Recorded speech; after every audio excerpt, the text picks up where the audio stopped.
आपको मेरी आवाज आ रही है? जिनको आवाज आ रही है वो हैंड रेज करें जरा।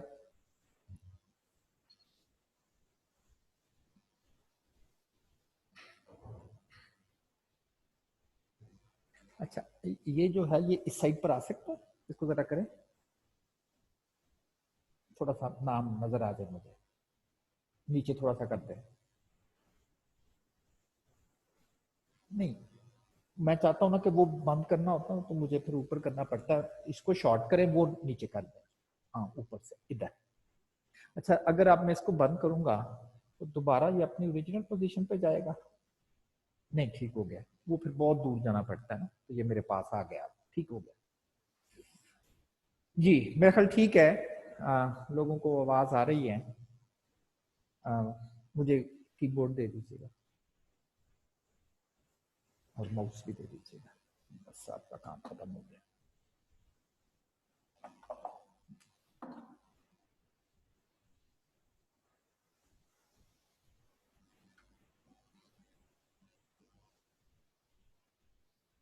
चलिए जी, आज का हम लेक्चर स्टार्ट करते हैं। प्रीवियसली जो हमने किया था, हमने सिर्फ डेटा प्रेजेंट किया था, कभी टेबल्स की मदद से, कभी ग्राफ की मदद से, और एक और मेथड हमने पढ़ा था जिसे हमने स्टेम एंड लीफ कहा था। तो डेटा प्रेजेंट करना भी एक एफर्ट होती है, इसलिए कि आपके पास इंफॉर्मेशन तो बहुत सारी होती है, लेकिन आपको समझ नहीं आ रही होती कि इसको कम्युनिकेट करें। लेकिन ना समटाइम आप कह रहे होते हो यार मुझे आता तो बहुत कुछ है लेकिन मुझे बताना नहीं आता। तो हमने आपको डेटा बताने का पैटर्न बताया है, एक्सप्लेन किया है कि किस किस तरह से आप टेबल्स बना के डेटा किसी को कम्युनिकेट कर सकते हो, और पिक्चर्स ग्राफ के थ्रू कैसे इजीली डेटा आप कम्युनिकेट कर सकते हो। और आजकल जो भी करेंटली कोरोना के रेफरेंस से चल रहा है, तो आप जहां पर भी जिस वेबसाइट पे भी जाके देखते हो तो मोस्टली ना वो ग्राफ की मदद से एक्सप्लेन कर रहे होते हैं कि जी यहाँ पर ज्यादा हो रहा है या यहाँ पर कम हो रहा है। ये तो बात हो गई कि डेटा को प्रेजेंट कैसे करना है। अब जरा इमेजिन करें कि लेट्स सपोज आपके पास 50,000 वैल्यूज हैं, 50,000 का डेटा सेट है, और आपको ये कहा जाए बस जरा एक वैल्यू ऐसी बता दें कि जिसकी मदद से हम ये समझ जाएं कि इस डेटा में वैल्यूज हजारों में है, हंड्रेड्स में है, या डेसिमल्स में है। कहता जी सिर्फ बस एक वैल्यू बताएं हमें, हम खबर समझें। कैन यू इमेजिन, ये भी पॉसिबल है कि सिर्फ एक वैल्यू बताने से आप 50 की 50,000 वैल्यू एग्जैक्ट तो नहीं बता सकते किसी को, लेकिन कम से कम उसको आइडिया जरूर दे सकते हैं कि ये जो डेटा सेट है जिसमें 50,000 वैल्यूज हैं, इसमें वैल्यूज जो हैं वो थाउजेंड्स में हुए हैं, या वो हंड्रेड्स में हैं, या वो डेसिमल्स में हैं। यस, आप क्या करें, आप उस डेटा सेट की एवरेज बता दें, उस डेटा सेट की एवरेज आप एक्सप्लेन कर दें, जिसको आप मीन भी कहते हो, लेकिन मैंने फिलहाल यहां एवरेज का वर्ड ही लिखा है। तो एवरेज क्या चीज होती है? एवरेज एक ही वैल्यू होगी ना पूरी डेटा की, एवरेज आप निकालते हो तो एक वैल्यू आ जाती है। तो एवरेज वो ऐसी एक सिंगल वैल्यू है जिससे आप इंटायर डेटा सेट को एग्जैक्टली तो कम्युनिकेट नहीं कर सकते, लेकिन अगर आप सिर्फ और सिर्फ एवरेज जो कि एक सिंगल वैल्यू है, अगर आप किसी को ये कम्युनिकेट करते हो तो उसे एक rough idea about their data set जरूर हो जाता है। आप एग्जांपल ले ले बैट्समैन की बैटिंग एवरेज, कहते हैं ना अक्सर, तो बैट्समैन ने तो 300 मैच खेले हुए हैं, अगर आपको 300 मैच की डिटेल बता भी दी जाए कि पहले मैच में उसका इतना स्कोर था, दूसरे में इतना स्कोर है, तो शायद आपके लिए पॉसिबल नहीं है ये कंपैरिजन करना या ये आइडिया लेना कि ये जो बैट्समैन है जिसका डेटा हमें एक्सप्लेन किया जा रहा है ये कैसा है। तो हम अक्सर क्या करते हैं, वो जो बैटिंग एवरेज देख के ही हम लोग जो है वो सर्टेन डिसीजन कर लेते हैं, यस ये वही एवरेज है। लेकिन स्टैटिस्टिकल लैंग्वेज में इस एवरेज को हम मेजर ऑफ सेंट्रल टेंडेंसी बोलते हैं, मेजर्स ऑफ सेंट्रल टेंडेंसी। देखिए यहां पर मैंने एस यूज किया हुआ है, इसका मतलब है ये कोई एक नहीं है, ये ज्यादा है। तो बिल्कुल ऐसा ही है, एवरेज कैलकुलेट करने के एक मेथड नहीं है, ज्यादा मेथड है, और वो अल्टरनेटिव्स नहीं हैं। कल भी एक बात की थी कि अल्टरनेटिव ये होता है कि फार्मूले दोनों डिफरेंट होते हैं लेकिन दोनों से आंसर सेम ही आता है, इसे हम कहते हैं अल्टरनेटिव।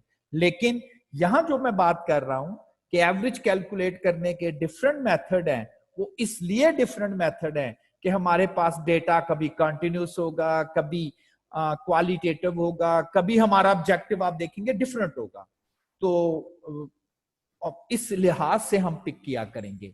तो इसी को हम मेजर्स ऑफ सेंट्रल टेंडेंसी भी बोलते हैं, मेजर्स ऑफ लोकेशन भी कहते हैं, और जिस नाम से जनरल पब्लिक अवेयर है उसको हम एवरेज का वर्ड, जो जिससे आप लोग फेमिलियर हो। तो एवरेज अब कैसे कैलकुलेट करनी है, यही हमारा नेक्स्ट टॉपिक है। Measures of central tendency average को ही बोलते हैं, मोर टेक्निकल नेम है जो कि हम स्टैटिस्टिक्स की लैंग्वेज में बोलते हैं। The diagrammatic representation of a set of data can give us some impression about its distribution. Idea हो जाता है कि जी किस तरह का ये जब डेटे को हम प्रेजेंट करते हैं तो हमें एक रफली आइडिया हो जाता है कि ये किस तरह का डेटा सेट है। Even then, there remains a need for a single quantitative measure. कहता है किसी क्वांटिटी से बताना हो। देखिए ग्राफ तो आप या टेबल तो आप नंबर्स बना देते हैं ना, वो कहता है सिंगल क्वांटिटेटिव नंबर, सिर्फ एक क्वांटिटी अगर आपने बतानी हो पूरे डेटा सेट से, single quantitative measure which could be used to indicate the centre of the distribution, के डेटा जो है वो उसका सेंटर कहां पर है, मींस के डेटा सेट किस वैल्यूज के करीब तरीन है। Tendency of the values to concentrate at their center is the central tendency, and measure indicating the center of the data is called measure of central tendency. Measures of central tendency, पूरी data set की कोई single value calculate करना, इस तरह से single value calculate करना कि हमें यह पता चल जाए कि सारे का सारा जो डेटा सेट है वो राउंड अबाउट कहां पर आ रहा है। An average is a single value that summarizes the data. Summary क्या होती है? समरी होती है शॉर्टर वर्जन, उसमें सारी डिटेल नहीं होती। अगर पूरी ट्रू स्टोरी 10 पेजेस की है तो शायद उसकी समरी 10 लाइनों की है। तो जब आप कुछ समरी पढ़ते हो तो हमें आइडिया तो हो जाता है ना कि ये 10 पेजेस की जो स्टोरी है वो है क्या। मे बी आप कह सकते हो जी किसी मुल्क की ये स्टोरी है जिसमें वो करप्शन में बहुत ज्यादा हो गया था, फिर एक चेंज आई एंड देन उसने बड़ी तरक्की की। तो चंद 10 लाइनें पढ़ के आइडिया तो बन जाता है, लेकिन अगर ट्रू सेंस में स्टोरी पढ़नी हो या देखनी हो तो फिर जाहिर है कि वो आपको सारी डिटेल पढ़नी पड़ती है।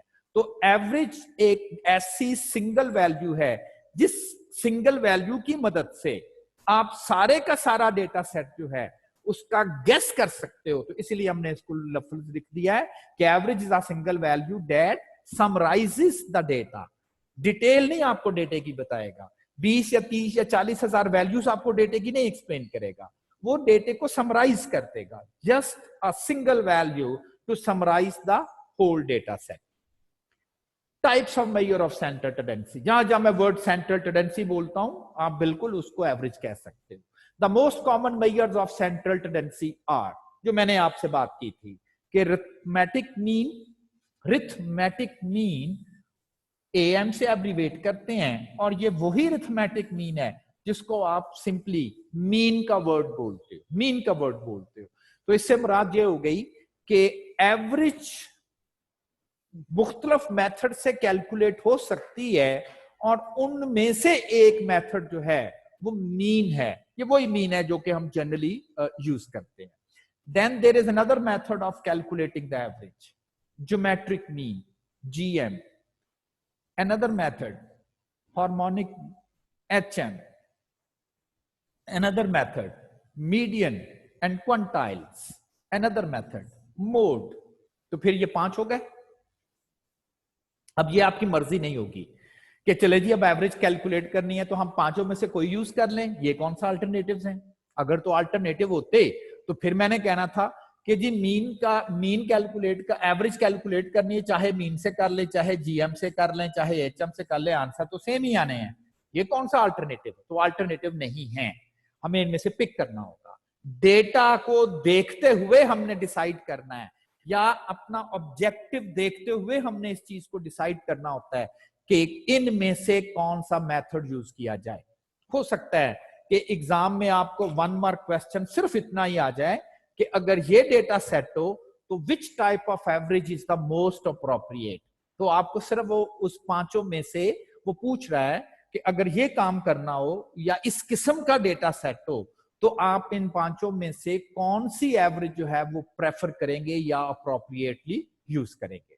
तो मैंने लास्ट पर लिखा हुआ है the decision as to which measure is to be used depends on the particular situation under consideration, कि हम क्या सिचुएशन इस वक्त हम फेस कंसिडर कर रहे हैं, उस वक्त किस किस्म का डेटा सेट है, क्या हमारा देखेंगे। मैं कहूंगा जी मेरा ऑब्जेक्टिव ये है, तो पता चलेगा कि अगर आपने इस ऑब्जेक्टिव को फॉलो करना है तो मीन जो कैलकुलेट कर देंगे उसमें तो वो इंफॉर्मेशन होती नहीं है जो आपका ऑब्जेक्टिव है। तो फिर मैं कहूंगा मैंने फिर मीन क्यों कैलकुलेट करना जबकि उसमें मेरा ऑब्जेक्टिव ही इन्वॉल्व नहीं है। क्या मेरा ऑब्जेक्टिव वो देखेंगे ना बाद में। तो बहरहाल कौन सा मेजर हमें यूज करना है, it depends upon the situation and then the our objective of the data. अब इसको हम टर्न बाय टर्न पढ़ेंगे, इन पांचों को टर्न बाय टर्न पढ़ेंगे, सिचुएशन डिस्कस करेंगे, इसको कैलकुलेट कैसे करना है वो भी हम डिस्कस करेंगे, एंड देन अगर इसका कोई प्रॉब्लम है, कोई डिसएडवांटेज है, कोई ड्रॉबैक है तो वो भी डिस्कस करेंगे। अच्छा, एक चीज में बड़ी क्लियर कर दूं, अक्सर बुक्स में किसी भी कोई मेथड या प्रोसीजर होता है उसके ना एडवांटेज और डिसएडवांटेजेस लिखे हुए होते हैं। लाइक वो आप अगर आईटी का कोर्स पढ़ रहे हैं तो बाय चांस मैं भी बैठा था तो वो आपको डिफरेंट टाइप ऑफ प्रिंटर्स पढ़ा रहे थे टीचर, तो वो कह रहे थे जी ये इस प्रिंटर के एडवांटेज है, ये सस्ता है जी, फलान है, ये फलान है, और साथ उसके 2-4 डिसएडवांटेज भी लिखे हुए होते थे कि जी ये नॉइजी है। अब देखें अगर आपने एक ऐसी दुकान पे रखना है जहां ट्रैफिक ऑलरेडी बड़ा शोर है तो उसमें अगर आप नॉइजी प्रिंटर रख भी लेंगे तो क्या फर्क पड़ेगा, लेकिन एडवांटेज तो है ना, वो आपको चीप पड़ता है, सस्ता पड़ता है। तो दुकानदार कहता जी इतना तो इधर शोर है तो इसमें ये प्रिंटर का शोर आ जाएगा तो फिर इससे क्या फर्क पड़ता है, लेकिन प्रिंटर तो सस्ता है ना। तो वहां उसको डिसएडवांटेज के तौर पर भी ले रहा है। लेकिन एक कोई लाइब्रेरी है वहां पर वो यूज करना है, स्टूडेंट पढ़ रहे हैं, लेकिन अगर किसी ने प्रिंटर पर लगा दिया तो इतना नॉइजी है वो सबके लिए इरिटेटिंग होगा। तो वहां पर लेजर प्रिंटर चाहे वो कॉस्टली है लेकिन चूंकि रिक्वायरमेंट ये है कि नॉइज नहीं होनी चाहिए तो फिर वो लेजर प्रिंटर या इंकजेट जो भी है वो आप लोग यूज करते। तो कहने का मकसद ये है कि ये नहीं होता कि आप कहें इसके डिसएडवांटेज हैं तो इसको तो फिर बाहर निकाल लेना, भाई डिसएडवांटेज तो हर एक के साथ लगे हुए होते हैं। तो देखना हमने ये होता है जैसे कोई मेडिसिन होती है, मेडिसिन के साइड इफेक्ट होते हैं, सिर्फ देखना यह है कि इस वक्त हमारी रिक्वायरमेंट क्या है, मेन कंसर्न क्या है, मेन बीमारी किसे हमने ठीक करना है। अगर उसका कोई साइड इफेक्ट के तौर पे कोई इंफॉर्मेशन या कोई आ भी रही है तो डॉक्टर कहता है ये मजबूरी है, अब ये तो इसका साइड इफेक्ट है, कोई बात नहीं, पेट लूज हो जाएगा, मैं आपको एक और मेडिसिन दे दूंगा, लेकिन मेन काम तो इसी मेडिसिन ने करना है ना। तो इसी तरह से अब हम टर्न बाय टर्न इनको पढ़ेंगे, इन मेथड्स को पढ़ेंगे, इनके फार्मूले पढ़ेंगे। फिर अगर कोई इनके साथ कोई डिसएडवांटेज होगा, जैसे मैंने एक्सप्लेन किया है कि आप समटाइम कह सकते हो जी ये काम नहीं हम इसके साथ कर सकते, ये इसके साथ मसला आएगा, तो देन व्हाट उस हिसाब से। The arithmetic mean is defined as a value, यानी कि उसका मैंने फार्मूला डिस्क्रिप्शन में लिखा हुआ है, a value obtained by dividing the sum of all the observations by their number. ये मैंने मीन का फार्मूला आल्डो बिल्कुल आपको मालूम है, लेकिन मैं इस कॉन्सेप्ट के साथ चल रहा हूं कि जी हमें कोई चीज भी नहीं आती और हम बिल्कुल बेसिक से स्टार्ट कर रहे हैं, तो यही उसने मीन का फार्मूला वर्ड्स में लिखा हुआ, dividing the sum of all the observations by their number. तो ये वाला जो है ये मैंने उसी तरह से ही लिख दिया, डिस्क्रिप्शन में ही लिख दिया, sum of the observations divided by the number of observations. अच्छा, अब जहां पर हम बात करते हैं फार्मूले की, नोटेशन की, तो आपको याद होना चाहिए कि ऑब्जर्वेशंस को हम एक्स से लिखते हैं और लिखना हो सम, तो बजाय इसके ये हम पूरी स्टेटमेंट लिखें तो क्यों ना हम सम एक्स लिखते हैं। तो इसका भी तो यही मतलब है कि sum of all the observations, और नंबर ऑफ ऑब्जर्वेशंस को किससे हम लिखते हैं, जस्ट एन से, कि डेटा में टोटल कितनी ऑब्जर्वेशंस आ रही हैं, एन से लिख देते हैं। तो इसी चीज को मैंने यहां पर एक्सप्लेन कर दिया है कि if x1 is the first observation, x2 is the second observation, xn is the nth observation, may be 10 है, and are n observations, then arithmetic mean is defined as, अब मैंने नोटेशंस में लिख दिया। तो अरिथमेटिक मीन की जो लिखने की नोटेशन है फिक्स है, हर जगह आपको यही मिलेगी कि डेटा के ऊपर एक वर्टिकल लाइन जिसे हम बार कहते हैं, और इसको अगर पढ़ना हो तो एक्स बार, ये अरिथमेटिक मीन की फिक्स नोटेशन है। ये नहीं है कि जी कुछ, मैं आपको बताऊंगा कुछ फार्मूले ऐसे हैं जिनकी फिक्स नोटेशन नहीं है, तो इससे मुराद ये होती है कि हो सकता है आपको डिफरेंट बुक में ये डिफरेंट मिले, नॉट रिकमेंडेड, नॉट फिक्स, लेकिन जो चीजें फिक्स हैं इससे मुराद होगी कि हर जगह पर आपको एग्जैक्टली वही नोटेशन जो है वो मिलेगी। तो मैंने अब अरिथमेटिक मीन का फार्मूला आपसे शेयर कर लिया कि sum of all the values in the data, जितनी वैल्यूज है उनका सम कर लें, and divided by number of values in the data is called the arithmetic mean of this data set. अच्छा, अगर मैं थोड़ा सा इधर एक बेसिक मैथमेटिक्स आपके साथ रिव्यू करूं, तो एक्स बार जो लिखा गया है, समेशन एक्स ओवर एन, इसके नीचे 1 लिख सकते हैं, ठीक है। आपने एक वर्ड पढ़ा होगा क्रॉस मल्टीप्लीकेशन, अक्सर वो छोटी एलिमेंट्री क्लासेस। तो मैं अगर इसको क्रॉस मल्टीप्लाई करूं तो एन इसके साथ मल्टीप्लाई होकर ये आ जाएगा, और इधर क्या रह जाएगा, समेशन एक्स। तो ये एक बड़ी इंपॉर्टेंट आप कैलकुलेशन है। अभी मैं इसको मजीद एक्सप्लेन करूंगा कि इसका क्या मतलब क्या है, लेकिन ये एक बड़ी ही इंपॉर्टेंट एप्लीकेशन, एक फार्मूला मैंने बना लिया है कि अगर आप नंबर ऑफ वैल्यूज जो कि n है, इसको अगर मीन से जरब दे दें, मीन से मल्टीप्लाई कर दें, तो क्या बनता है, वैल्यूज का जितना सम आता है वो आपको पता चल जाएगा। वैल्यूज नहीं मैंने कहा, देखें डेटा में 10 वैल्यूज हैं, उसका मीन 20 है, डेटे का मीन 20 है, वैल्यू 10 है। मुझे वैल्यू तो नहीं पता चलेगी, लेकिन यह जरूर पता चल सकता है कि उन 10 की 10 वैल्यूज का अगर सम लेना हो तो वो 200 जरूर बनेगा। 10 ओरिजिनल वैल्यूज नहीं मैं बता सकूंगा, मीन से 10 ओरिजिनल वैल्यूज नहीं बताई जा सकती, लेकिन यह जरूर बताया जा सकता है कि उन 10 वैल्यूज का सम कितना होगा, वो 200 जरूर होगा। देखे ना, 200 अगर सम होगा और 10 वैल्यूज होंगी तो फिर एवरेज वही 20 आनी चाहिए ना, तो है एवरेज 20, ठीक है ना। तो ये एक बेसिक सी एक फार्मूला कह दें, एक बेसिक सी कैलकुलेशन है। मैं इसे नेक्स्ट एक्सप्लेन करता हूं इससे क्या मुराद है। तो फिलहाल आपने यही ज़हन में रखना है कि एक हमें जी फार्मूला पढ़ाया गया है मीन का, जिसे हम टेक्निकली अरिथमेटिक मीन बोलते हैं। इसका फार्मूला क्या है, डिस्क्रिप्शन में है sum of the observations divided by the total number of observations, और नोटेशन में है sum x sum of all the observation divided by n. Although आपको आता है, लेकिन चलें एक थोड़ी सी एग्जांपल हो गई। कहता है the marks obtained by the 8 students are, class से 8 स्टूडेंट्स का डेटा सेट लिया गया है और उन्होंने कितने कितने मार्क्स नोट किए हैं ये हमने कैलकुलेट कर दिए। 67, 72, 68, एक के 70 हैं, एक के 65 हैं, 68, 75 एंड 63। तो किसी के मार्क्स जो हैं वो ज्यादा हैं और किसी के मार्क्स लिटिल बिट कम है। फर्ज करें हमें मीन फाइंड करने के लिए कहा जा रहा है, डेटे का mean sum of all the observations divided by the number of observations in the data.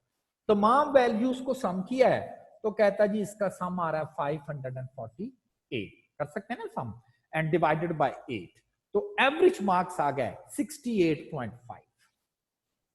68.5 is the average marks. अच्छा, अब फर्ज करें इसको इंटरप्रेट करना पड़ जाए तो क्या हर स्टूडेंट के 68.5 एवरेज नंबर आ रहे हैं? ऐसा तो नहीं है, किसी बल्कि 68.5 तो किसी एक के भी नहीं है। नोट करें जरा, डेटे में हैं किसी के 68.5 मार्क्स, किसी एक के भी नहीं है। तो फिर ये 68.5 मार्क्स से क्या मुराद है? वो तो किसी एक स्टूडेंट के भी नहीं है। अच्छा, क्या इसको ऐसा कहा जाए कि ज्यादातर स्टूडेंट के नंबर 68.5 है? तो ऐसा भी नहीं है, किसी एक के भी नंबर 68.5 नहीं है। तो ना तो ज्यादातर स्टूडेंट के नंबर 68.5 हैं, तो फिर इसका मतलब क्या है? मीन, यानी कि मैं मीन की इंटरप्रिटेशन एक्चुअली करना चाहता हूं। मीन की इंटरप्रिटेशन ये होती है कि ऐसी वैल्यू जो आप डेटा का मीन कैलकुलेट कर लेते हो, rest of the data values, बाकी data values, rest of the data values are round about, round about, इर्द गिर्द दिस नंबर, इसके ही सराउंडिंग्स में है, इर्द गिर्द है, करीब, इसके करीब तरीन है, ऐसा कह दें कि 68.5 जो कि इस डेटे का मीन है, हम कह सकते हैं कि values in this data set are round about this number 68.5, इसके इर्द गिर्द है। को 70 है, को 65 है, को 68 है, को 72 है। हाँ, ये बात अभी क्लियर नहीं है कि जी कितना करीब या दूर, इर्द गिर्द कहते हैं ना, करीब भी है। फिर देखिए मेरे लिए, मैं किसी से पूछूंगा कि जी फलान जगह कितनी दूर है, तो मैं हो सकता गाड़ी पर हूं, मैं कहूं यार करीब ही है, और जो पैदल चलने वाला है उसके लिए तो ½ किलोमीटर भी शायद दूर हो ना। तो फिलहाल हम ये नहीं बता सकते कि जो बाकी डेटा वैल्यूज हैं वो कितनी किसके करीब या दूर हैं, सिर्फ इतना बताते हैं हम मीन में कि values in this data set are round about this number which is 68.5, और यही मीन की डेफिनेशन है, मीन की इंटरप्रिटेशन कह दें, इंटरप्रिटेशन कि rest of the data values in the data are round about this number which is 68.5। अच्छा, एक छोटी सी आपसे कैलकुलेशन शेयर करनी थी कि अगर हम 5 + 5 करना चाहें तो हम कहेंगे जी 10 हो गया, बिल्कुल ठीक है। 5 + 5 + 5 again 5, let's suppose repeated addition of the same number, बार बार वही नंबर हमने ऐड करना, बार बार वही नंबर ऐड करना, 1 2 3 4 5 6, तो 5 to 5 to 10 to 50 20 25 30, there is an alternative way. Count the numbers 1 2 3 4 5 6 6, किसको आप 6 टाइम किसको ऐड करना है? 5 को, and it becomes 30, the shorter way. So basically multiplication is what? Multiplication is the repeated addition of same number. एक ही number को बार बार add करना हो तो इंस्टेड ऑफ के आप वो मैथमेटिकली उस नंबर को आप लोग समझें, आप इसकी बजाय आप काउंटिंग करके, because there are 6 in all, उसको आप 5 से मल्टीप्लाई करके कह सकते हो 30। तो मल्टीप्लीकेशन क्या चीज होती है? Repeated addition of the same number. चलें इसके साथ ही एक और जरा कैलकुलेशन कर लेते हैं।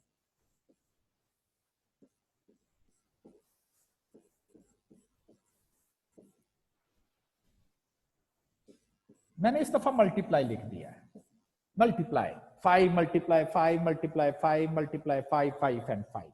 एक तो वही वे है, 5 5s are 25, 25s are 125, 125s are 625 and so on. तो इसकी बजाय आप फिर काउंटिंग करें, देयर आर 6 इन ऑल, तो 5 की पावर है ना, इस दफा मल्टीप्लीकेशन नहीं बल्कि पावर।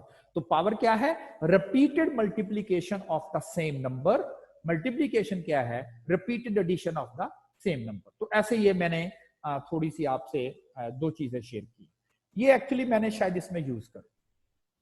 अच्छा, आल्दो ये बात पहले हो चुकी है कि ये नहीं हम कह सकते कि हर डेटा वैल्यू जो है वो 68.5 जो कि डेटे का मीन है वही है, लेकिन एक स्टेटमेंट लिख रहा हूं,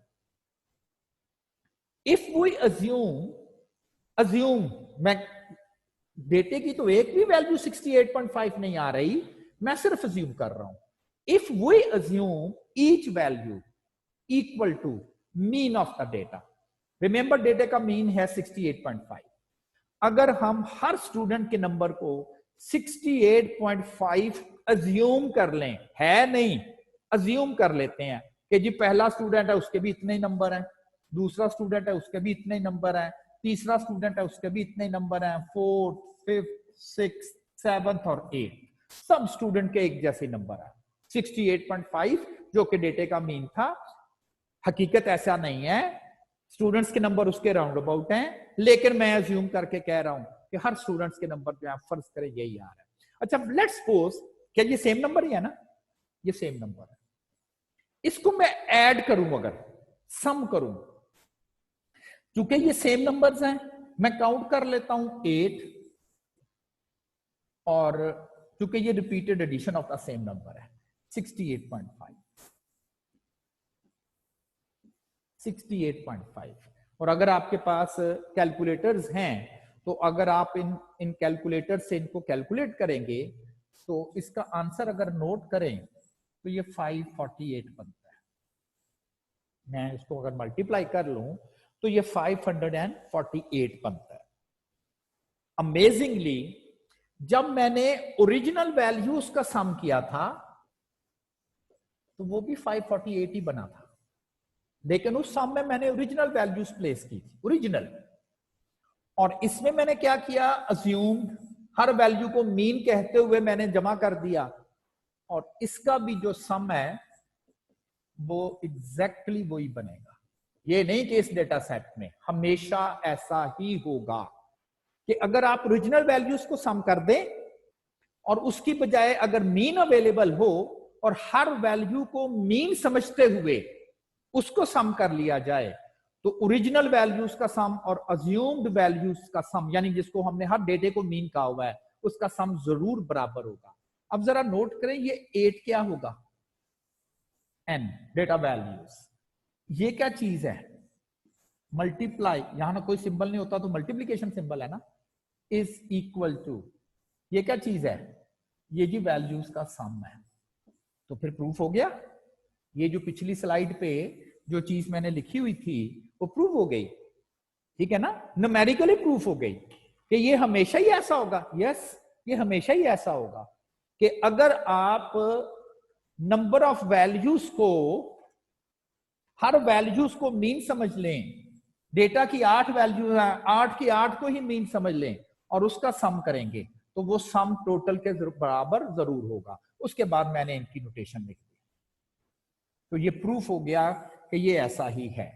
रिपीट कर रहा हूं कि अगर हर वैल्यू को मीन समझ लिया जाए, हकीकत यह है कि हर वैल्यू मीन तो नहीं है, लेकिन एक चीज जरूर बराबर हो जाएगी कि ओरिजिनल वैल्यूज का सम कर लें या अज्यूम्ड वैल्यूज का सम कर लें, दोनों सम जरूर बराबर होंगे। और कभी मुझे फर्ज करें यही चाहिए होता है, किसी जगह पर देखेंगे एग्जांपल्स के थ्रू कि मुझे सिर्फ सम ही चाहिए, वैल्यूज का सम चाहिए। मैं कहता हूं ओरिजिनल वैल्यू ना भी पता चले कोई बात नहीं, मुझे बस ये पता चलना चाहिए कि उन तमाम वैल्यूज का सम कितना आएगा। तो मैं कहूंगा अगर आपको मीन पता है ना तो नंबर ऑफ वैल्यू से मल्टीप्लाई कर दें, वैल्यू तो नहीं पता चलेंगी लेकिन उन वैल्यूज का सम जो है वो जरूर आपको पता चल जाएगा, जरूर। इसके रेलेवेंट कुछ प्रॉब्लम्स, मैंने कहा था ना मीन भी शायद हमें नहीं कैलकुलेट करना है, arithmetic mean, am mean he कहते हैं इसे, मीन ही आइए। द मीन वेट है ये, mean weight of 10 students is 50 kg। Class में 10 स्टूडेंट थे, पता नहीं उनके वेट क्या हैं, लेकिन यहां मीन वेट बस बताया गया। When 2 students left the class, 2 student class से उठ के चले गए, the mean weight becomes 48 kg। कहता जी क्लास में 10 स्टूडेंट बैठे हुए थे तो डेटा के मुताबिक उनका मीन वेट बनता था 50। जब 2 स्टूडेंट क्लास से उठ के चले गए, बाकी रह गए 8, डेटा चेंज हो गया ना, तो कहता अब मीन वेट जो है वो 48 है। और क्वेश्चन किया जा रहा है find the mean weight of students who left the class. उन स्टूडेंट्स के मीन वेट बताने हैं जो कि क्लास से उठ के 2 बाहर गए थे। रिमेंबर, हमें किसी एक स्टूडेंट का भी वेट नहीं पता, और मीन का फार्मूला हमने पढ़ा था,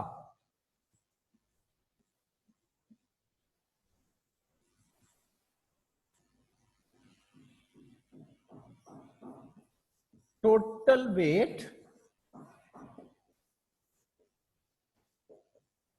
of two students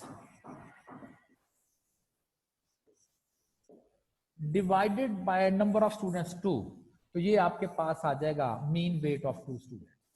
ऐसा ही आएगा ना फार्मूला जो हमने पढ़ा है भाई, जितनी वैल्यूज का मीन फाइंड करना हो उतनी वैल्यूज का टोटल और उतनी वैल्यू से डिवाइड कर देंगे। हमने जो मीन फाइंड करना है वो सिर्फ और सिर्फ उन स्टूडेंट्स का मीन फाइंड करना है जो कि क्लास से लेफ्ट कर गए थे, और वो 2 थे, 2 स्टूडेंट लेफ्ट किए ना। तो अब नोट करें कि हमें तो वेट किसी एक का भी नहीं पता, तो जो 2 क्लास से 2 लोग उठ के चले गए हैं उनका वेट क्या था। अगर उनका वेट पता होता, मैंने दोनों के वेट को ऐड करना था, कहना था पता चल गया जी टोटल वेट ये है। अब इसको देखेंगे कैसे सॉल्व कैसे करना है। अच्छा, क्लास में जब 10 स्टूडेंट थे उनका मीन वेट 50 था। क्या मैं कह सकता हूं कि हर स्टूडेंट के वेट को अगर आप 50 अज्यूम कर लें तो आपको ओरिजिनल वेट तो नहीं मिलेंगे, ये तो बात सही है, लेकिन अगर आप ओरिजिनल 10 वैल्यूज का सम कर लें और हर वैल्यू हर स्टूडेंट के वेट को 50 समझते हुए सम कर लें तो कम से कम 10 स्टूडेंट्स का वेट जरूर बराबर होगा। टोटल वेट मैंने कैलकुलेट कर लिया, टोटल वेट कितने स्टूडेंट्स का, 10 स्टूडेंट्स का, और फार्मूला वही यूज कर रहा हूं n x बार। हर स्टूडेंट के वेट को 50 समझ लें, 10 स्टूडेंट हैं तो 10 स्टूडेंट के ओरिजिनल वेट तो नहीं आपको पता चलेंगे, लेकिन हर स्टूडेंट्स के वेट को अगर आप 50 कंसीडर करोगे और 10 से ज़रब दे दोगे तो इसका मतलब है वो जो क्लास में 10 स्टूडेंट थे उनका टोटल वेट जो है वो 500 kg है। हमें ओरिजिनली हर स्टूडेंट का वेट नहीं पता, लेकिन इतना पता चल गया है कि क्लास का टोटल वेट जब 10 स्टूडेंट क्लास में थे तो उनका टोटल वेट जो था वो 500 था। Total weight of 8 students. 8 students क्यों? 2 स्टूडेंट क्लास से चले गए, after 2 student left the class. और ये डेटा भी दिया जा रहा है कि जब 2 स्टूडेंट क्लास से चले गए हैं तो उनका मीन वेट जो है वो 48 रह गया है। तो 8 स्टूडेंट का जो टोटल वेट कैलकुलेट कर ले, 8 स्टूडेंट का कैसे, वही फॉर्मूला दोबारा अप्लाई कर दें। हर स्टूडेंट के वेट को 48 समझ लें, 8 स्टूडेंट हैं, मल्टीप्लाई करेंगे तो 384 आ जाएगा। 10 स्टूडेंट का टोटल वेट 500 kg, 8 स्टूडेंट का, 2 लोग बाहर चले गए हैं उनका नहीं, बाकी जो 8 थे टोटल वेट 384। क्या यहां से पता नहीं चल सकता कि जो स्टूडेंट क्लास से चले गए थे उनका टोटल वेट क्या था? Yes, we can find it कि दो लोग क्लास से उठ के चले गए हैं जो कि 500 टोटल वेट उस वक्त था when there are 10 students in the class, and we subtracted 384 which is the total weight of 8 students. So it means we can say 116 is the total weight of 2 students and those 2 students who left the class. वो कहते ना आपको आम खाने से गर्ज होना चाहिए, गुटलियां या पेड़ गिनने से क्या। तो हमें इससे कोई कंसर्न नहीं है कि जो 2 स्टूडेंट क्लास से उठ के चले गए हैं उनके इंडिविजुअल वेट्स क्या थे, हमें इससे इसलिए कंसर्न नहीं है। हमें मीन फाइंड करने के लिए बस उन 2 लोगों का टोटल वेट रिक्वायर्ड था और वो हमारे पास आ गया है। और अब हम इसके ऊपर फार्मूला अप्लाई कर देंगे, that is the mean weight of students who left the class is equal to 116 को आप अगर 2 पर डिवाइड कर देंगे तो आप कह देंगे कि 58 kg। तो ये वो 2 लोग होंगे उनका वजन 58 kg होगा जो कि क्लास से उठ के जो है वो चले गए होंगे। अच्छा, इस तरह के question can you imagine class 5 5वीं क्लास की जो पंजाब टेक्स्ट बुक बोर्ड है उसकी बुक में इस तरह के बच्चों को समझाया गया है। ठीक, अब जरा एक और प्रॉब्लम करते हैं, इसी पैटर्न पर है ये 3-4 प्रॉब्लम, ताकि अच्छी तरह से हमारी अंडरस्टैंडिंग डेवलप हो जाए। तो ये जो 3 या 4 प्रॉब्लम्स हैं ये बिल्कुल एक ही पैटर्न पर है। For a class of 25 students on Tuesday 20 students from the class took a math test. 25 student थे लेकिन 20 स्टूडेंट ने उस दिन टेस्ट दे दिया and there mean marks was 80। Tuesday को 20 स्टूडेंट ने टेस्ट दिया है और टीचर ने उनकी एवरेज कैलकुलेट कर ली है, वो 80 नंबर है, मीन है ना। ऑन फ्राइडे रिमेनिंग स्टूडेंट जो 5 रह गए थे, उन्होंने क्लास टेस्ट दिया है और उनके जो मीन मार्क्स आए हैं 5 स्टूडेंट्स के, वो 90 आए हैं। ट्यूसडे को 20 स्टूडेंट्स की मीन 80 आ रही है और फ्राइडे को जो बाकी स्टूडेंट 5 बच गए थे वो टेस्ट में अपीयर हुए हैं और उनके मीन मार्क्स जो है वो 90 आ गए। कहता है find the mean marks of the entire class. कितने स्टूडेंट है इंटायर क्लास में? 25। कहता है 25 स्टूडेंट्स का मीन बताना है, 25 स्टूडेंट्स का मीन बताना है।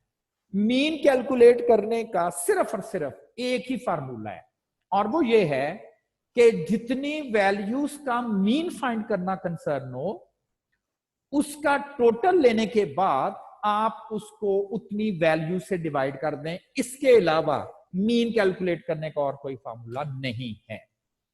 तो अब हमें इंटायर क्लास के मीन मार्क्स चाहिए, तो मुझे 25 स्टूडेंट्स के टोटल मार्क्स रिक्वायर है। 25 स्टूडेंट्स के टोटल मार्क्स, उसको 25 से डिवाइड कर दूंगा तो 25 स्टूडेंट्स के मीन मार्क्स आ जाएंगे। सिंपल है। Total marks of 20 students who took the test on Tuesday. Tuesday को 20 स्टूडेंट्स ने टेस्ट में अपीयर हुए, उनकी एवरेज अगर 80 है, हर स्टूडेंट के नंबर को मैं 80 समझ लूं तो 1600 मार्क्स टोटल बनते हैं उन 20 स्टूडेंट्स के जो ट्यूसडे को अपीयर हुए। Total marks of 5 student who took the test on Friday. 5 student जो टेस्ट में अपीयर हुए, हर एक के नंबर को 90 कंसिडर करें तो 450 नंबर जो हैं वो 5 स्टूडेंट्स का टोटल बनता है। दोनों को ऐड कर लें तो टोटल मार्क्स ऑफ 25 स्टूडेंट्स आ गए, विच इज 2050। और शायद हमारा ऑब्जेक्टिव सॉल्व हो गया है। और मैंने कैलकुलेट करना था मीन मार्क्स ऑफ 25 स्टूडेंट्स, तो मेरे पास टोटल मार्क्स ऑफ 25 स्टूडेंट्स आ चुके हैं 2050 एक्चुअली, ये शायद थोड़ा सा इसमें मिस्टेक हुई है, ये वाले ना, ये 2050 है। कैलकुलेशन आप कर लीजिएगा, मेरा कैलकुलेशन सही है, यहाँ पर एक मिस्टेक हुई है, ये 2050 divided by 25, so the mean marks of the entire class which becomes 82। अच्छा ये चीज रॉन्ग है कि आप कहें 80 प्लस 90 डिवाइडेड बाय 2 कर दे, वो तो 85 बनता है और ठीक नहीं है, क्योंकि ये कोई मीन का फार्मूला ही नहीं है। क्या ये जो 80 प्लस 90 है ये 25 स्टूडेंट के टोटल नंबर हैं? अगर ये नहीं है, क्या ये 2 स्टूडेंट के टोटल नंबर है? क्योंकि 2 से डिवाइड भी तो कर रहे हैं ना, तो ये नहीं है, तो ये तो फिर कोई फार्मूला ही नहीं ना बना। ठीक हो गया जी। और कुछ इसी किस्म की ये एग्जांपल मैंने आपको कहा ना, 3-4 एग्जांपल बिल्कुल एक पैटर्न पर है। और ये जो एग्जांपल्स हैं वो आपको मेरे जो नोट्स हैं, जो स्टडी मटेरियल के नोट्स हैं, बिल्कुल आपको मिल जाएंगी। मैंने कहा ना कि स्लाइड्स पे चूंकि मुझे थोड़ा सा डेटा सेट स्क्वीज करके लिखना पड़ता था, तो मे भी कुछ आगे पीछे आपको ये चीजें मिल जाएं। तो बहरहाल ये सारी चीजें मैंने आपके नोट्सों से ही ऑलमोस्ट पिक की हुई हैं। Ali has a grade of 84, marks कह दें, ग्रेड कह दें, मार्क्स कह दें 65 एंड 76 ऑन 3 मैथ टेस्ट। उसने 3 टेस्ट दिए थे मैथ्स के। फर्स्ट उसके 84 मार्क्स आ रहे हैं, सेकंड में 65 और थर्ड जो टेस्ट है उसमें उसके 76 मार्क्स आए हैं। कहता व्हाट ग्रेड, ग्रेड क्या ले, मार्क्स क्या लें, what grade must he obtain on the next test, जो नेक्स्ट टेस्ट उसका होने जा रहा है, 4th टेस्ट। 3 टेस्ट दे चुका है ऑलरेडी और उसमें उसके नंबर आ चुके हैं, एक टेस्ट रह गया है जो कि उसमें नेक्स्ट अपीयर होने जा रहा है। कहता है व्हाट ग्रेड और marks must he obtain on the next test to have an average of exactly 80 for the 4 test. 4 test क्यों? 3 वो ऑलरेडी टेस्ट दे चुका है, नंबर उसके आ गए हैं और एक टेस्ट उसका रिमेनिंग है। वो कहता है कि उसको जो एक टेस्ट रह गया है उसमें वो कितने मार्क्स गेट करे कि जब 4 टेस्ट का डेटे की एवरेज कैलकुलेट हो तो वो एग्जैक्टली 80 आ जाए। जैसे होता ना, टारगेट होता है कि जी 4 टेस्ट में अगर आपकी 80 एवरेज बनेगी तो आपको स्कॉलरशिप मिल जाएगा या एडमिशन मिल जाएगा या जो भी है। 3 टेस्ट आपके हो चुके हैं, आप कह रहे हैं यार एक टेस्ट रह गया है, मैंने 80 अपना टारगेट अचीव करना है, तो क्या आपको पहले ये नहीं रिक्वायर कि जी मेरे कितने नंबर आने चाहिए ताकि मेरा ये 80 वाला टारगेट जो है 4 टेस्ट का वो अचीव हो सके। ठीक, अब देखें पैटर्न वही अडॉप्ट करूंगा। Total marks required to have a mean of 80 in 4 test. अगर उसे अपना मीन 80 करना है 4 टेस्ट में, तो फिर 4 टेस्ट में उसको टोटल 320 मार्क्स जो है वो रिक्वायर है। ये उसका टारगेट होना चाहिए कि जो 4 टेस्ट हैं, 4 टेस्ट में उसका टारगेट ये होना चाहिए कि 4 टेस्ट में वो टोटल 320 मार्क्स जो हैं वो से आने चाहिए। ओके, 3 टेस्ट वो दे चुका है। Total marks of first 3 test हम तीनों को ऐड कर ले, 84 प्लस 65 प्लस 76, तो ये 225 बनते हैं। 320 अगर नंबर आते हैं 4 टेस्ट में टोटल, तो देन उसकी एवरेज 80 की आ जाएगी। 3 टेस्ट जो दे चुका है तो उसके मार्क्स आ चुके हैं 225। तो marks required in 4th test to have an average of 80। अगर उसके 95 नंबर्स मजीद आते हैं 4th टेस्ट में, तो 225 वो पहले ले चुका है, 95 नंबर्स अगर और ले लेता है 4th टेस्ट में, तो दोनों को अगर आप ऐड करते हो तो 320 जो है वो उसके टोटल मार्क्स बन जाएंगे 4 टेस्ट के। और 4 टेस्ट के टोटल मार्क्स 320 का मतलब है कि वो अपनी जो टारगेट था एवरेज 80 का, वो उसको जो है वो अचीव कर सकता है। तो आपने नोट किया कि ये तीनों प्रॉब्लम एक ही पैटर्न पे चल रहे हैं कि जी जब आपको टोटल रिक्वायर होता है तो आप नंबर ऑफ वैल्यूज को मीन से मल्टीप्लाई करते हो और टोटल आ जाता है।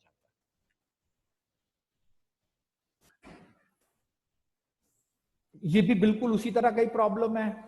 If the mean marks of students from 3 sections, वो पहले था कि जी 20 ने एक दिन टेस्ट दिया था, 5 ने एक दिन टेस्ट दिया था ना, 2 डिफरेंट डेज में। अब उसकी बजाय 3 सेक्शन है स्टूडेंट्स के, section A, section B and section C are 45, 40 and 35 respectively. ये क्या चीजें हैं? 40, 40, 35, ये मीन मार्क्स है। ये सेक्शन ए का मीन मार्क्स है। Section A, mean of section A ऐसे लिख लें अगर आप लिखना चाहते हैं। This is the mean of section B and this one is the mean of section C with number of students from 3 sections. 50 students पहले सेक्शन के हैं, दूसरे में 40 स्टूडेंट्स हैं, और थर्ड सेक्शन जो है वो 60 स्टूडेंट्स का है। कहता है find the mean marks of students from 3 section. कहता है तीनों सेक्शन के मीन मार्क्स टोटल करके बताने हैं। Find mean marks of students from 3 section. Her section के आपको मीन मार्क्स अलग-अलग से पता है हर सेक्शन के, लेकिन क्वेश्चन आपसे कर रहा है, वो कहता है कि आपने मीन मार्क्स बताने हैं तीनों सेक्शन के स्टूडेंट्स को इकट्ठा करके। तीनों सेक्शन में टोटल 150 स्टूडेंट बनते हैं, 100 और 150, ठीक है ना। हमें टोटल मार्क्स चाहिए 150 स्टूडेंट्स के। तो पहले सेक्शन के टोटल मार्क्स मालूम हो सकते हैं। टोटल मार्क्स ऑफ 50, क्योंकि पहले में 50 है, पहले सेक्शन में 50 स्टूडेंट हैं और उन 50 की एवरेज 45 बनती है, तो 2250 जो है वो टोटल मार्क्स हैं पहले सेक्शन के स्टूडेंट्स के। टोटल मार्क्स ऑफ 40 स्टूडेंट दूसरे सेक्शन में 40 हैं, उनकी एवरेज भी 40 है, एवरेज भी 40 है, तो आप उसकी 40 एवरेज के साथ आप उसे कैलकुलेट कर सकते हो। और similarly total marks of 60 student from section C, इन तीनों को जमा कर लें तो total number of 150 students from the 3 section 5950। और अब आप कैलकुलेट कर सकते हो that is the mean marks of 150 students from 3 sections. तो चूंकि हमें टोटल पता चल चुके हैं, डिवाइड कर रहे हैं, तो हम उसका मीन फाइंड कर सकते हैं। तो तीनों सेक्शन की ओवरऑल एवरेज बनती है, वो बनती है 39.67। 39.67। तो ये 3 स्टूडेंट्स की जो है एवरेज तीनों सेक्शंस में। फर्ज करें ना, एक सेक्शन को एक टीचर पढ़ा रहा है, दूसरे सेक्शन को दूसरा पढ़ा रहा है, तीसरे को तीसरा टीचर पढ़ा रहा है, हर सेक्शन में स्टूडेंट कम ज्यादा हैं, तो हर सेक्शन के टीचर ने अपना एवरेज रिजल्ट दे दिया, लेकिन कॉलेज इंटरेस्ट है जी ओवरऑल रिजल्ट क्या बना है ओवरऑल तीनों सेक्शंस का, तो वो 39.67 मार्क्स जो हैं वो बनते हैं। अच्छा, इसको मैंने एक टिपिकल नेम दिया हुआ है, कंबाइंड मीन। इसलिए इसको कंबाइंड मीन कहते हैं कि मुझे मीन्स दिए गए थे, ये ओरिजिनल डेटा नहीं दिया गया था, मुझे मीन्स दिए गए थे। और मैंने उन मीन्स को कंबाइन करके मीन कैलकुलेट किया ना, तो इसको हम वर्ड कंबाइंड मीन भी कह देते हैं। तो ये कोई डिफरेंट टाइप नहीं है, वो अरिथमेटिक मीन की ही है, ये अरिथमेटिक मीन ही है ना, 39.67 इज अरिथमेटिक मीन। लेकिन कैलकुलेट जरा मैंने डेटा की बजाय, मेरे पास एक्चुअल डेटा नहीं था। अगर मीन्स का ही डेटा हो तो आप मीन्स को भी कंबाइन करके, लेकिन कंबाइन कैसे करना है वो टेक्निकली वे से, तो मीन्स को भी कंबाइन करके आप उसका जो है वो कैलकुलेशन परफॉर्म कर सकते हैं। तो इसको हम कंबाइंड मीन भी कह देते हैं। तो मे भी कभी एग्जाम में इस तरह का क्वेश्चन आ जाए कि whenever means are available and we have to find the mean of means, तो हम उसे कंबाइंड मीन का वर्ड जो है वो बोल देते हैं। अच्छा, ये कुछ प्रॉपर्टीज हैं। इन प्रॉपर्टीज को बिल्कुल मैं अभी करता हूं डिस्कस इसको, लेकिन उससे पहले मैं थोड़ा सा आउट ऑफ सीक्वेंस 2 स्लाइड्स कर रहा हूं ताकि एक चीज अच्छी तरह समझ आ जाए। फर्स्ट करें, आपके पास ये डेटा सेट है, ये वही डेटा सेट है जो 30 प्लांट्स का था, वो ना वीट प्लांट्स थे, और हमने क्या किया है, हमने उसका फ्रीक्वेंसी टेबल बना दिया है। ठीक, अब हमारे पास डेटा सेट जो है वो फ्रीक्वेंसी टेबल फॉर्म में आ गया। याद है ना, 30 प्लांट्स थे ऑल टुगेदर, 30 प्लांट्स थे। क्वेश्चन में अगर आपसे ये कहूं find mean height of 30 plants, find mean height of 30 plants, तो फिर क्या चाहिए हमें, total height of 30 plants divided by 30 to get the mean. और आपको पता है कि what is the disadvantage of the frequency table?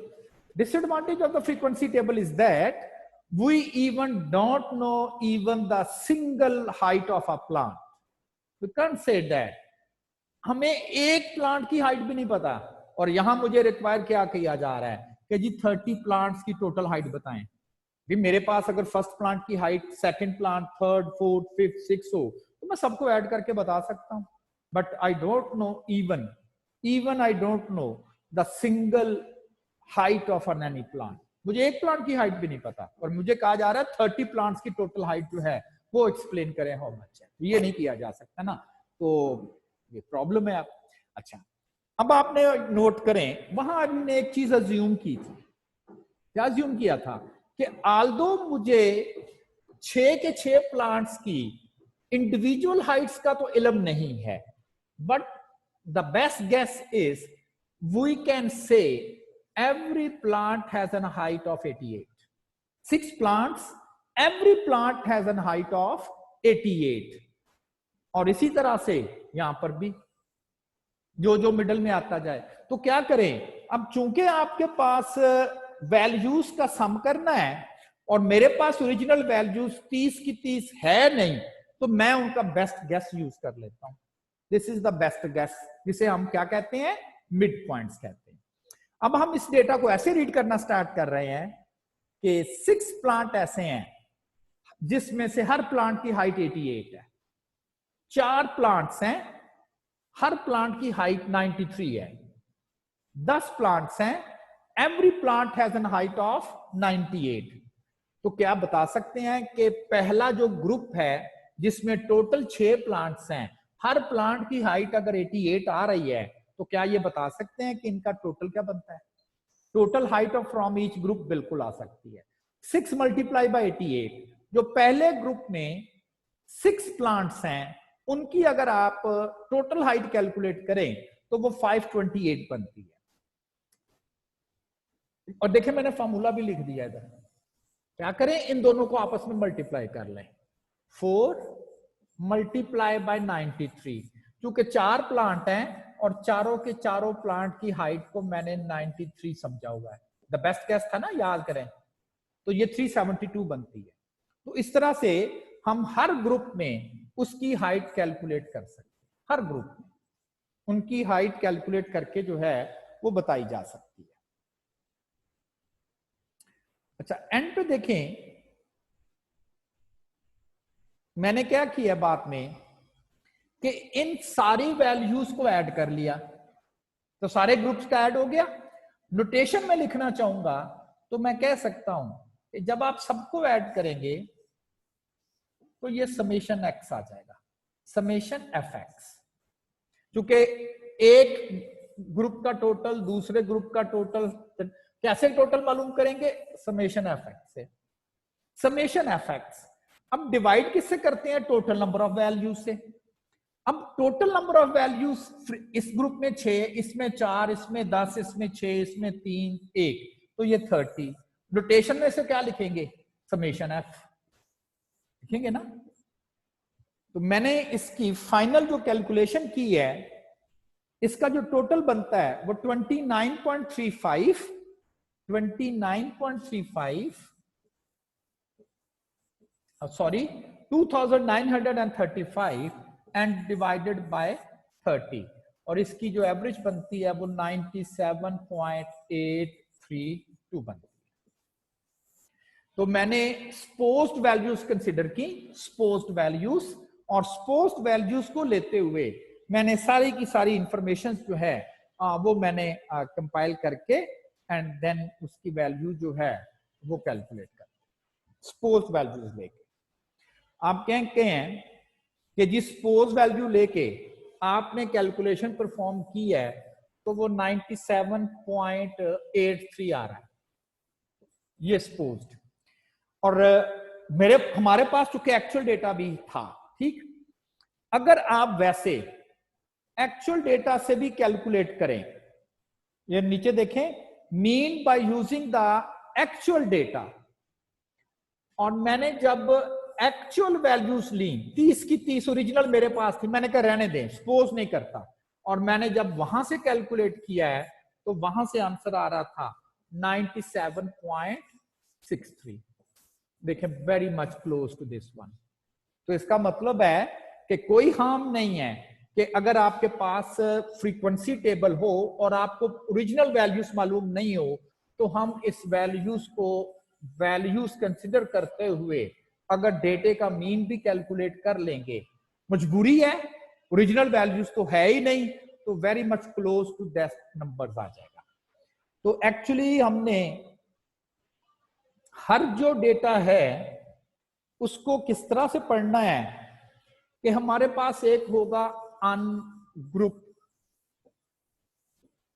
Data, ungroup data.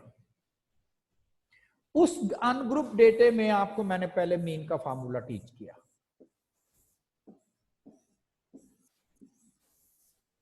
Ungroup डेटे में मीन का फार्मूला टीच किया, और बाद में आपको एक्सप्लेन किया if there is a group data,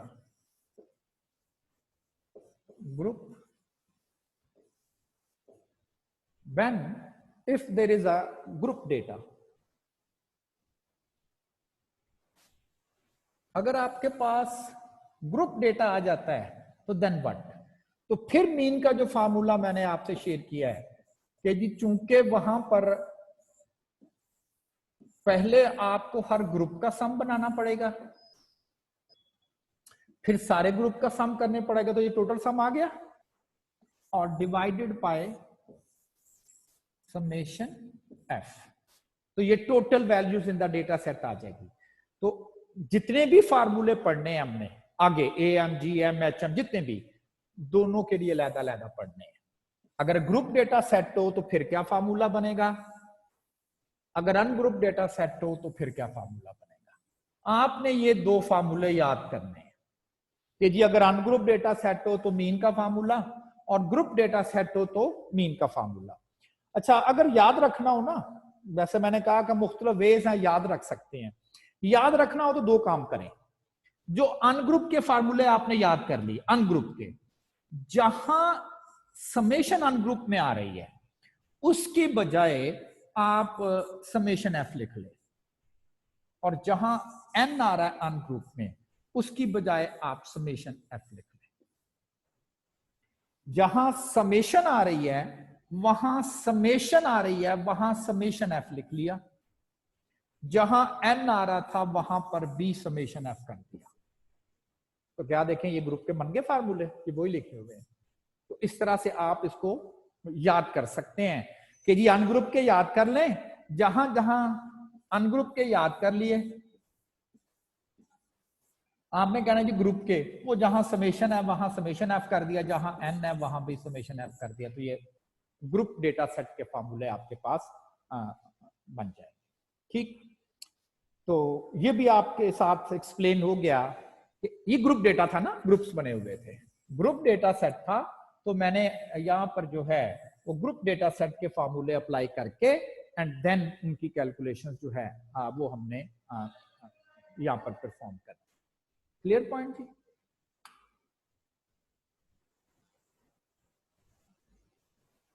अच्छा, अब जरा हम अपने वो जो प्रॉपर्टीज थी उस प्रॉपर्टीज पर हम लोग जो है वो आते हैं। अच्छा, इसके रेलेवेंटली आपने कोई क्वेश्चन करना है? अभी तक जो हमने डिस्कस किया है इसके रेलेवेंटली अगर आपने कोई क्वेश्चन की क्यूरी करनी हो।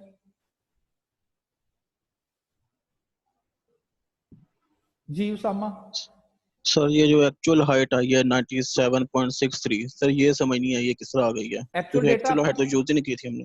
देखें, मैंने सिर्फ एक छोटा सा कंपैरिजन दिया है। हमारे पास इंट्रोडक्शन का जो हमने चैप्टर पढ़ा था उसमें जो पहली एग्जांपल जिसमें मैंने इस डेटे के ग्रुप्स बनाए थे, वो डेटा हमारे पास था ना, जहां से मैंने ग्रुप्स बनाए हुए हैं। बात समझ आ रही है या नहीं? Yes sir. ये जो ग्रुप बनाए थे वो 30 वैल्यूज थी ना हमारे पास ओरिजिनल। Yes sir. 87, 89, 61, 64 वो मेरे पास ओरिजिनल भी थी। मैंने उधर से ग्रुप्स बना लिए थे। तो जो ग्रुप्स बने थे वो ये ग्रुप्स ये वाले बने हुए थे, ये ग्रुप्स बने हुए थे, ये ग्रुप्स थे। यस। तो हमारे पास ओरिजिनल डेटा भी था, ओरिजिनल डेटा भी हमारे पास अवेलेबल था और ग्रुप्स भी हमने बना लिए थे। तो बाद में मैंने ये चीज एक्सप्लेन की है, जस्ट ए कंपैरिजन, कि जी आपने तो एक्चुअल वैल्यू यूज नहीं भी कर ही नहीं सकते। मेरे पास तो एक्चुअल वैल्यूज है ही नहीं, मजबूरी है, एक्चुअल वैल्यू तो हम यूज कर भी नहीं सकेंगे। तो जब आप एक्चुअल वैल्यू ही नहीं यूज कर सकते तो फिर आपको मजबूरी है ये सपोज वैल्यू यूज करनी पड़ेगी। तो सपोज वैल्यू से कैलकुलेशन की तो ये आंसर आया। और जस्ट एक कंपैरिजन देने के लिए कि जी एक्चुअल वैल्यू कुछ और है, आपने कुछ और सपोज कर लिया तो आंसर ही बहुत फर्क आ जाएंगे। तो ये कोई खास फर्क नहीं आएगा। ठीक है, तो एक जस्ट एक कंपैरिजन है कि जी इस तरह से हमारे पास ओरिजिनल भी था, तो इसको वरी नहीं हम करेंगे कि जी ओरिजिनल से तो इंटायरली डिफरेंट आंसर आते हैं। तो एक छोटा सा कंपैरिजन दिया जा रहा है कि इंटायरली डिफरेंट आंसर्स नहीं आते, बल्कि ऑलमोस्ट कुछ उसी किस्म के ही आंसर्स जो हैं वो हमारे पास एक्चुअली जो है वो आ जाएंगे। हाँ जी, क्लियर पॉइंट आपको ये? यस। कोई और क्वेश्चन करना चाहे? Anyone else? ओके, अब हम जरा कुछ प्रॉपर्टीज पर आते हैं, कुछ उसकी स्पेसिफिक प्रॉपर्टीज है ये वाली। ऑल्दो इसमें पहली दो प्रॉपर्टी हम ऑलरेडी डिस्कस कर चुके हैं, पढ़ चुके हैं, सिर्फ उसको जरा मैंने नोटेशनली फॉर्म में जरा लिखा हुआ है। याद करें, हमने पढ़ा था the sum of deviations, difference को कहते हैं, ऑफ ऑब्जर्वेशंस, एक्स को कहते हैं, from mean reference point is always equal to 0। ये होगी डेविएशन, ये जो आपके पास दी गई है, deviation of values from mean and it's some is always 0। याद है, हमने प्रूव भी किया था जब मैंने आपको एक वो बेसिक कैलकुलेशंस करवाई थी। तो उस बेसिक कैलकुलेशन में हमने बकायदा इसको प्रूफ भी किया हुआ है। तो ये आपने एक प्रॉपर्टी के तौर पे याद रखनी है कि अगर आप मीन से डेविएशंस लेके उसको सम कर दिया जाए तो answer will always equal to 0।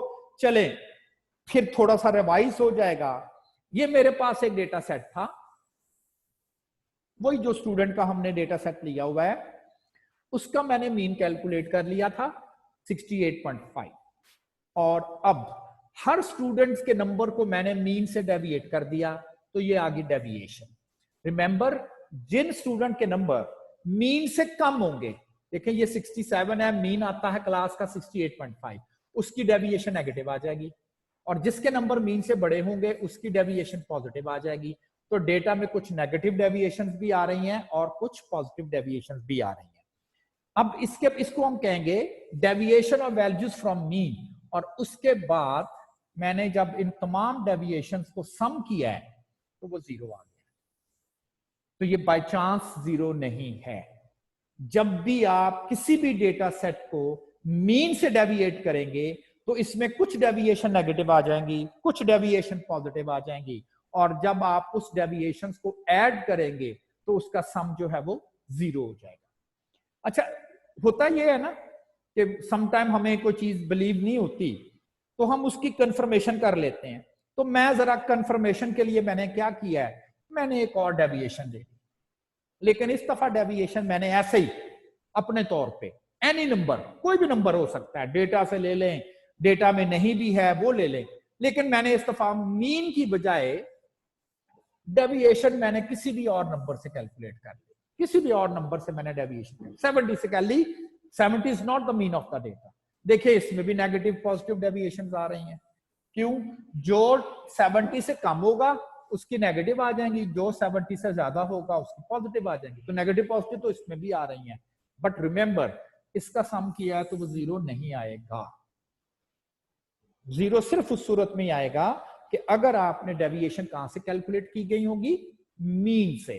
तो ये एक कंफर्मेशन थी कि चले जी किसी और वैल्यू से जरा नोट करते हैं, तो कतन किसी और वैल्यू से डेविएशन लेंगे, उसका सम करेंगे, वो 0 नहीं आएगी। 0 सिर्फ और सिर्फ एक सूरत में आएगी, अगर उन डेविएशन का सम जो होगा वो जो डेविएशन जो होगी वो मीन से कंसिडर की जाएंगी। तो आई थिंक सो कि आपको फर्स्ट प्रॉपर्टी समझ आ गई कि क्या लिखी हुई है। ऑलरेडी हम इसको कैलकुलेट भी कर चुके हैं, इवन हम सेकंड वैल्यू भी कैलकुलेट कर चुके हैं। सेकंड क्या है? The sum of squared, square पहले करना है, स्क्वेयर पहले करना है। The sum of square deviations of observation from mean is minimum. Square deviations का सम मीन से लिया जाए तो मिनिमम। अब जब वर्ड मैं मिनिमम बोलता हूं और इसे कहा जाता कम होगा, तो आप कहेंगे नहीं किससे कम होगा जी, किससे कम होगा? अगर आप डेविएशन मीन के अलावा किसी भी और नंबर से ले लें, किसी भी और नंबर से अगर आप डेविएशन लेते हैं और स्क्वायर करके सम करते हो, और मीन से डेविएशन लेते हो, स्क्वायर करके सम करते हो, तो दोनों में से किसका आंसर कम आएगा? जो डेविएशन मीन से ली गई होगी, ये लेस। मिनिमम कम ये होगा, ये स्मॉलर होगा, ये लार्जर होगा। इसको भी आल्दो शायद हमने किया भी हुआ है, लेकिन चलें, मैंने मीन से डेविएशन ली और स्क्वायर कर दिया, इट्स अ बेसिकली स्क्वायर, और स्क्वायर करके सम कर लिया। आंसर मेरे पास आ गया 102।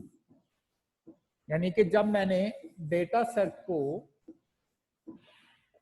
मीन से डेविएट किया है और फिर सम किया है, तो उस वक्त उसका आंसर आ रहा है 102। और एग्जाम्पल के तौर पे अदर वैल्यू ले ली, मैंने कहा ना डेटा से भी हो सकती है, डेटा के बाइट से भी हो सकती है। 70 आप कुछ भी ले सकते थे, बस 68.5 नहीं लेना, मे बी 60 ले लें, 20 ले लें, 10 ले लें, नेगेटिव ले लें, 0 ले लें, एनी वैल्यू लफ्ज बोला गया है। अब 70 से जब डेविएशन ली और इनके स्क्वायर्स किए, स्क्वायर्स, और फिर सम किया, 120 आया। कौन कम है? 102। कब? जब वो मीन से डेविएट की गई है। तो ये दो प्रॉपर्टीज हैं कि अगर मीन से डेविएशन ली जाए तो सम 0, स्क्वायर करके सम किया जाए तो आंसर कम आ जाएगा एज कंपेयर टू उस वैल्यू से जो कि डेटे का मीन नहीं है, जो कि डेटे का मीन नहीं है। ठीक, अब third property and the most important one, third is the most important one, और ये बार बार एग्जाम में भी आ रही है। मैं इसको टेक्निकली पढ़ने से पहले, इसको मैं पढ़ने से पहले एक छोटी सी एक्सरसाइज आपसे शेयर करना चाहूंगा और आपने वो एक्सरसाइज खुद परफॉर्म करनी है। ठीक, अभी हम उस एक्सरसाइज को जो है वो आप ही से परफॉर्म हम करवा लेते हैं। और एक्सरसाइज ये है कि एक छोटा सा डेटा सेट लिख रहा हूं,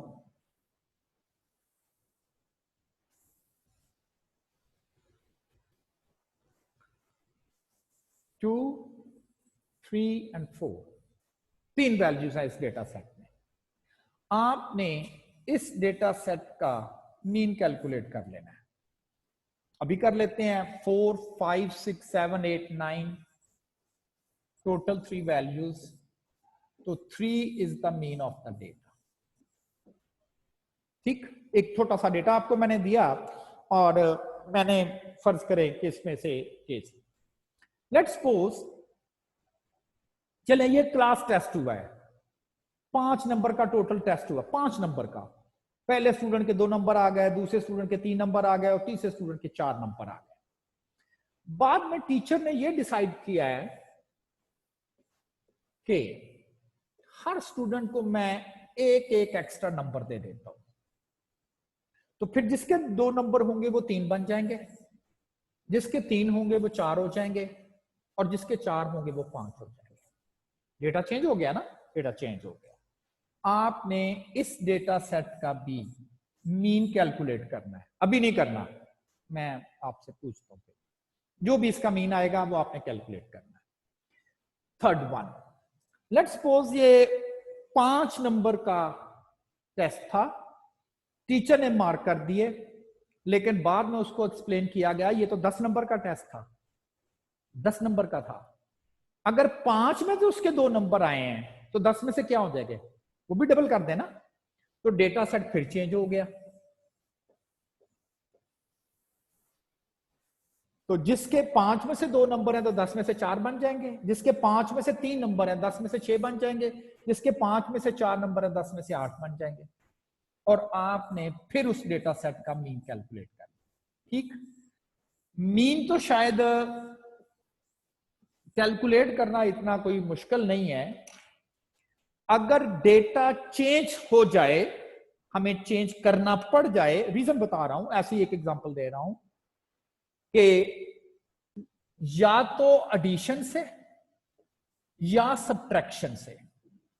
अगर एडिशन या सब्ट्रैक्शन से डेटा चेंज किया जाए तो इस चेंज को हम कहते हैं ये चेंज ऑफ ओरिजिन है स्पेसिफिक स्टैटिस्टिकल लैंग्वेज में, कि if we change our data by adding or subtracting some value from each observation, that change is called change of origin. और अगर डेटा को मल्टीप्लाई कर दिया जाए या डिवाइड कर दिया जाए किसी नंबर से, जैसे इसमें तो मैं मल्टीप्लाई कर रहा हूं, उस चेंज को हम कहते हैं चेंज ऑफ स्केल। लिखा हुआ मैंने, change of origin and change of scale, change of origin and change of scale. Transformation, data बदलना, transformation of data by adding or subtracting some constant, same constant। हाँ, सब वैल्यू में करना है, ये नहीं कि आप कहें जी पहली में 2 ऐड कर दें, दूसरी वैल्यू में 3 ऐड कर दें, चौथी वैल्यू में 6 ऐड कर लें, तो वो नहीं। मैंने कहा है सेम कांस्टेंट फ्रॉम ऑल, हर एक में वही कांस्टेंट अगर आप ऐड या सब्ट्रैक्ट कर रहे हो तो उस चेंज को हम क्या बोलते हैं, चेंज ऑफ ओरिजिन बोलते हैं। Change of origin by adding और subtracting same value from all value in the data, that change is called grade transformation. Transformation data को बदलना। Second, transformation of the data by multiplying or dividing same constant to all observation of the variable is called change of scale। तो वो जो आपसे 2 word बोले थे, change of origin का और चेंज ऑफ स्केल का। Data addition subtraction same constant, change हो गया, इसे चेंज ऑफ ओरिजिन कॉल करते हैं। डेटा मल्टीप्लाई डिवीजन से चेंज हुआ है, इसे हम चेंज ऑफ स्केल का जो है वो हम लोग नाम देते हैं। ठीक, अब आपने क्या करना है, बड़ा सिंपल सा है कि जब चेंज ऑफ ओरिजिन करते हैं तो मीन कैलकुलेट किया, चेंज ऑफ स्केल किया तो मीन कैलकुलेट किया। आपने नोट करना है क्या मीन में भी चेंज आती है कि नहीं। डेटा तो जरूर चेंज हुआ है, ओरिजिन से भी चेंज हो गया है, स्केल से भी चेंज हुआ है। क्या मीन में चेंज आई है कि नहीं, एक चीज। और दूसरा आपने नोट करना है कि वो चेंज ना बड़ी टिपिकल किस्म की चेंज होगी, यानी कि वो जो मीन में चेंज आई है वो आप नोट करेंगे, आपको ना वो एक चीज किसी के साथ मैच होती नजर आएगी जी। अब आपने ये छोटी सी एक्सरसाइज जस्ट अ मिनट और 1.5 मिनट प्रॉब्लम आपने सॉल्व करना है। दोनों डेटा सेट्स के मीन कैलकुलेट करने हैं, नोट करना है क्या डेटा को चेंज करने से मीन में चेंज आई है, और अगर वो चेंज आई है, हम कहते हैं ना समटाइम किसी को मिलते हैं हम कहते हो यार तुम बड़ा चेंज हो गया है, तो क्या हम वो चेंज नहीं उसमें बताते कि तेरा यार शक्ल बदल गई है, या तेरा वेट में चेंज आ गई है, या पहले तेरा जो था रंग तेरा किसी और तरह था, अब तेरा बड़ा गोरा रंग हो गया है, तो चेंज आई है ना, तो बताते हैं ना उसको चेंज बताते हैं। तो आपने मुझे चेंज एक्चुअली बतानी है कि ये क्या चेंज।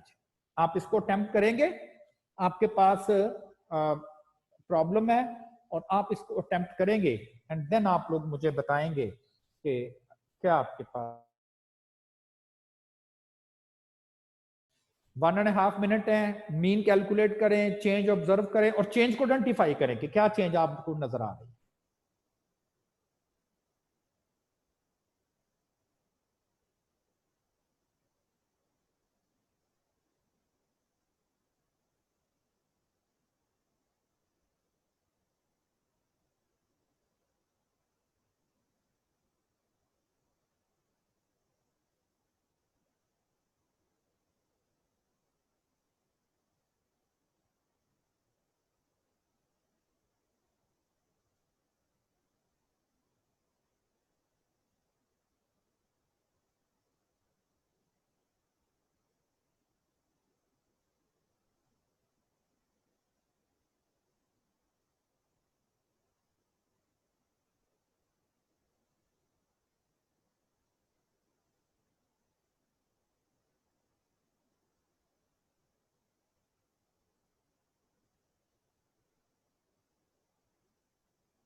जी तनवीर, आपने जब 1+ किया डेटा में और डेटा चेंज हो गया, क्या यस मीन सर। हुआ है?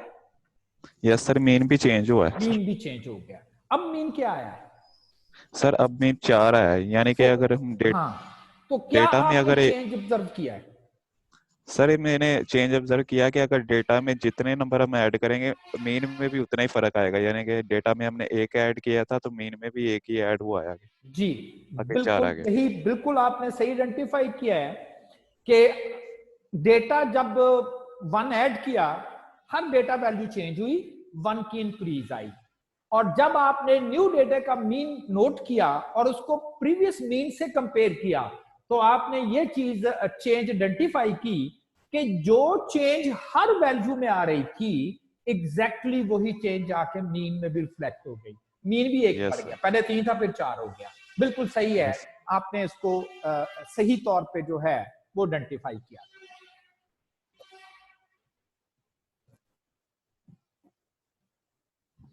जी अरसलान, जब आपने 2 से मल्टीप्लाई किया है तो डेटा तो चेंज हो गया, क्या मीन भी चेंज हुआ है? जी सर, मीन भी चेंज हुआ है। अरसलान कह रहा है जी कि जब हमने 2 से मल्टीप्लाई किया था तो डेटे का मीन भी चेंज हो गया। अब क्या मीन आ रहा है? सर अब 6 आ रहा है। अब 6 आ रहा है मीन। और आपने क्या चेंज हो गया? बिल्कुल ठीक है, पहले 3 था अब 6 हो गया है। क्या चेंज इस चेंज तरह ऑब्जर्व हो रहा किया है कि आपने? सर चेंज इस तरह हो रहा है कि जो पहले हमने ओरिजिनल डाटा का मीन निकाला है ना, तो फिर जब हम सर डाटा को सर मतलब के रीअरेंज करते हैं, सर उसको रीअरेंज किया है मल्टीप्लाई करके 2 के साथ जी। तो सर हम जो ओरिजिनल डाटा का मीन है उसको अगर 2 के साथ मल्टीप्लाई करेंगे तो सर फिर वो सेम आंसर आ जाएगा। जी बिल्कुल, यही दो इसमें डिस्कशन थी कि जब आप डेटे का कैलकुलेट करते हो मीन, तो डेटे का मीन भी चेंज हो जाता है। इधर 4 आ गया, इधर 6 आ गया। और ऑब्जर्व आपने ये किया है कि पहले मीन 3 था, डेटा में आप 1 ऐड कर रहे हो। जब आप 1 ऐड करते हो तो ये 1 भी उधर ऐड हो जाता है, मीन में भी वही चेंज आ जाती है। और इधर क्या था कि जी जो पहले मीन आ रहा था, डेटा अगर 2 से मल्टीप्लाई हो रहा है तो मीन भी 2 से मल्टीप्लाई हो जाता है। इस प्रॉपर्टी को बड़ा सिंपल याद रखें। आप कहें जो चेंज, अब चेंज दो होती हैं, change of region and scale, तो मैं दोनों की बात कर रहा हूं। जो चेंज चाहे वो रीजन की हो या स्केल की हो, जो चेंज डेटे में आएगी एग्जैक्टली वही चेंज जाके उसके मीन में भी रिफ्लेक्ट हो जाएगी। तो इस प्रॉपर्टी को हम कह देते हैं कि mean is affected by both change of origin and change of scale, वो दोनों से इफेक्ट होता है। ठीक। और अब अगर ये जो स्लाइड्स पे लास्ट प्रॉपर्टी थी, देखिए मैंने क्या किया है, x को एक नंबर b से मल्टीप्लाई कर दिया, ये क्या बन गया? ये चेंज ऑफ स्केल बन गया। इसमें a ऐड कर दिया, ये क्या बन गया? Change of region. और एक नया वेरिएबल y बना दिया। ठीक है ना, मैंने दोनों एक ही जगह कर दिए, चेंज ऑफ रीजन भी कर दिया, चेंज ऑफ स्केल भी कर दिया। और क्वेश्चन कर रहा हूं कि जो नया डेटा y बनेगा उसका मीन का पुराने मीन के साथ क्या ताल्लुक होगा? आप कहेंगे पुराना मीन भी b से मल्टीप्लाई हो जाएगा, उसमें भी ऐड कर लें तो नए डेटे का मीन आ जाएगा। तो सिंपल इज दैट कि जिस वैल्यू से आपने ओरिजिनल डेटा को मल्टीप्लाई करना है और जो उसमें एडिशन सब्ट्रैक्शन करनी है, जो न्यू डेटे का मीन होगा एग्जैक्टली वही चेंज उसमें भी आएगी। और इसी चीज को ये देखे मैंने एग्जांपल के तौर पे क्या किया हुआ है कि डेटे को 2 से मल्टीप्लाई करके 3 बना कर दिया। इसको पहले मैंने 2 से मल्टीप्लाई किया है और फिर इसमें 3 ऐड कर दिया, वो डेटा बन गया 137, 137, ये 147, ये 139। तो ये चेंज ऑफ रीजन भी हुई है और चेंज ऑफ स्केल भी हुआ है। ये चेंज ऑफ रीजन और चेंज ऑफ स्केल दोनों हो गए हैं। और क्वेश्चन किया जा रहा है कि पुराने मीन के साथ क्या ताल्लुक बनेगा इसका। तो मैं कह रहा हूं कि पुराना मीन चूंकि 68.5 बन रहा था, वो भी 2 से मल्टीप्लाई होगा, उसमें भी 3 ऐड होगा, क्योंकि वैल्यू 2 से मल्टीप्लाई हो रही है, 3 उसमें ऐड हो रहा है। तो जो मीन होगा उसको भी 2 से मल्टीप्लाई कर ले, उसमें भी 3 ऐड कर ले। और नोट करेंगे कि जो न्यू डेटा सेट है, नोट करेंगे कि ओरिजिनल न्यू डेटा सेट का मीन वही आएगा जो कि ओल्ड डेटा सेट का मीन था, उसमें भी एग्जैक्टली वही चेंज कर दें। तो प्रूफ के तौर पे कि ये तो फिर काम करने की जरूरत ही नहीं रह जाती। अगर आपको कोई ये कहता है कि जी डेटे को ऐसे चेंज करें और अब मीन बताएं, आप कहेंगे मीन में भी वही चेंज कर देंगे। तो इस प्रॉपर्टी को हम पढ़ते हैं, इस प्रॉपर्टी को हम कहते हैं कि arithmetic mean is affected by both change of origin and scale. वो ओरिजिन को चेंज करने से यानी कि एडिशन सब्ट्रैक्शन करने से भी चेंज हो जाता है, और वो स्केल को भी चेंज करने से चेंज हो जाता है। तो ये आज का लेक्चर था, और कल जो आपने पढ़कर आना है नोट्सों में अवेलेबल है, that is the weighted arithmetic mean. आज हमने ये टॉपिक अरिथमेटिक मीन का स्टार्ट किया है, तो कल आपने पढ़कर आना है, और मैं आपसे थोड़ा सा डिस्कस करूंगा कि जी क्या लिखा हुआ था उसमें, वेटेड से क्या मुराद है, वेटेड अरिथमेटिक मीन से क्या मुराद। ठीक है, बाकी जो भी आपकी क्वेरीज हैं, जो भी आपके प्रॉब्लम्स हैं, वो मैं कल इंशाल्लाह जब हम लेक्चर स्टार्ट करेंगे तो बिफोर टाइम आपसे शेयर करेंगे। और आज के लेक्चर के लिए फिलहाल इतना ही काफी है। तमाम लोग जो हैं, आप वो जो आजकल आपके मुल्क के हालात चल रहे हैं और आपको कहा जा रहा है कि स्टे एट होम, और मैं देख रहा हूं कि शायद सड़कों पर हम आवाम जो है वो इतनी केयरफुल नहीं है। समझेगा वही जिसके साथ इशू आएगा, जिसके साथ खुदा ना खास्ता किसी घर में कोई मसला आएगा, वही इस चीज को समझेगा।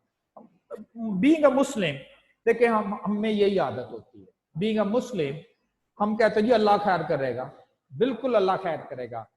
सहाबी भी एक मस्जिद में नमाज पढ़ने गए, उन्होंने अपने ऊंट को पहले एक हुक के साथ बांधा, उसके बाद नमाज पढ़ने गए कि अब अल्लाह खैर करेगा, मेरा ख्याल है कि मेरा ऊंट चोरी नहीं होगा या कहीं निकल नहीं जाएगा, बजाय इसके कि रस्सी खुली छोड़ के मस्जिद में नमाज पढ़ने चले जाएं और कहें कि जी बचना होगा तो बच जाएगा। ठीक, हमने अपनी पूरी एफर्ट करनी है, अपने घर वालों को करनी है। आपके अगर दादा अबू हैं, बुजुर्ग हैं, वालिद अगर एज्ड हैं, उन्हें सुजेस्ट कीजिएगा कि जी अब्बू जी, दादाजी मस्जिद में थोड़ा सा ना भी जाएं तो खैर है। वो आपको आर्गू करेंगे, ले हम इसकी खातिर मस्जिदें छोड़ दें, ये कर दें, वो कर दें। तो उन्हें थोड़ा सा आर्गूमेंट कीजिएगा कि देखें जो अल्लाह ताला का घर है उसमें भी उन लोगों ने फिक्र, और वो हदीस भी है कि जिस इलाके में बीमारी हो जाए उधर ना जाओ, उधर से ना निकलो। ठीक, तो ये भी थोड़ा सा अपने अपने फैमिली को एजुकेट करें। आप यंग पीपल हैं, खुद भी इस पर अमल करें। अल्लाह आपकी हिफाजत करेगा। अल्लाह हाफिज।